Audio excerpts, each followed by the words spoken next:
What's good? It's Eli the Great here, back with another video, and today we're going to talk some more basketball. By the way, guys, so if you don't know what this channel usually is about, I do a lot of sports takes, I do some stupid AI stuff, I make cartoons, I do whatever you guys tell me you want, I'll do. I did some surveys before, some podcasts, all types of crap. But anyway, today, while I'm driving to work, we're going to talk about the Warriors. I know a lot of my other videos around basketball have been around the Lakers lately. This time we're going to talk Warriors. So, am I the only one that's not buying this Warriors hype? And at the time of me talking, it's March 20th. So, they've been on like a heater. This is not like the first five games or anything like that. I'm saying this after they've won like 16 out of 17 of their last games. I mean, they are winning a lot of games. The Vegas odds, I don't know what they're at now, but the last time I checked, had them tied for fourth to win the championship. Am I the only one that's just not buying that?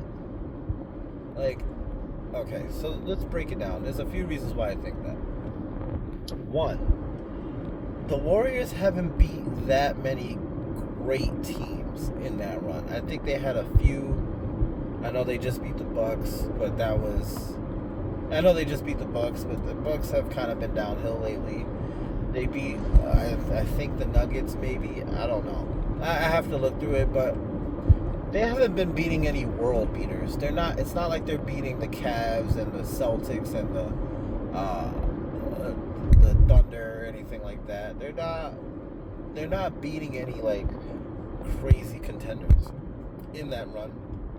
Most of that run, and they might have like hit one of those games in there. Again, I have to check, but really a lot of just tomato can teams, just a lot of just kind of bottom of the barrel teams that they've been beating, and they kind of squeaked out some of those wins too off the back of just Steph Curry going nuclear. I just don't know how sustainable that is. I'm just not buying it.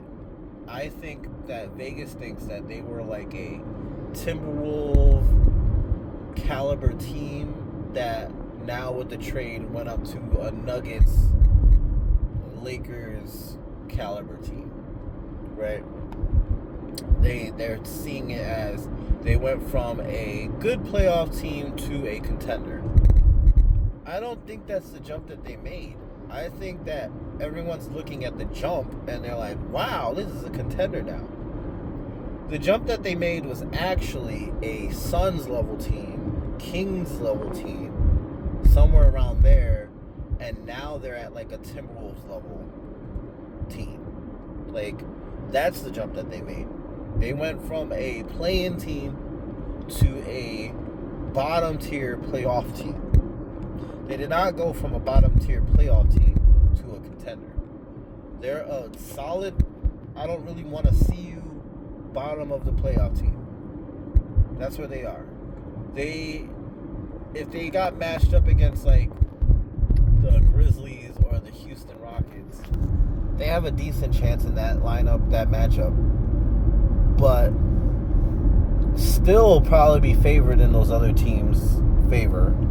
And if they got matched up against like the Nuggets or the Thunder, or to me even the Lakers, who they've already been having problems with prior to Luka being on that team, I just don't see that. I see that being a sweep or 5 games. Like, we're not.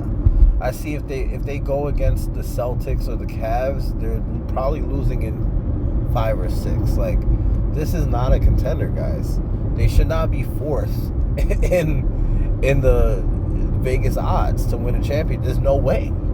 They're not making it out of the West. And I understand Steph and Draymond have a lot of championship pedigree, but so does Denver. They won a championship more recently. So does LeBron and the Lakers. And I know that the Thunder haven't went all the way there, but I mean, they're like head and shoulders past the other teams in the standings, at least. The Celtics have championship DNA now.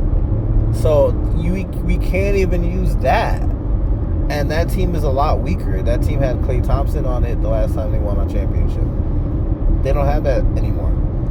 They have Jimmy Butler, which can go nuclear in the playoffs. We do know that. But we've seen that story before with LeBron. LeBron does not care about Jimmy Butler and whoever else he plays with. And neither does Jokic. Jokic does not give a fuck about Jimmy Butler, as we've seen before. So let's just dial down this whole the Warriors are a contender talk. They're not. They're probably a first round exit, and if they're a second round exit, it's a good season for them. Let's keep it real. Steph needs about one more star on that team to be a contender. And if KD decides to go on the Warriors, now we're talking. But until then, Kuminga being your third best player or whatever the fuck they're doing ain't it. It's not it. But let me know what you guys think. Maybe you guys think I'm wrong. Maybe you got something else you want to show me or tell me or whatever. But I feel like there's a lot of inflated stats going on here. A lot of tomato cans being beaten. They're beating teams they should beat. And I feel like once we start seeing some more competition, but unfortunately for the rest of the season, honestly, they have a pretty easy schedule, so it's we're not going to see it in the regular season, but I think in the playoffs we're going to start seeing their weaknesses. They're very small, and they rely still heavily on Steph Curry, and in a playoff series they're going to neutralize him. So good luck. Anyway, guys, till the next one, peace.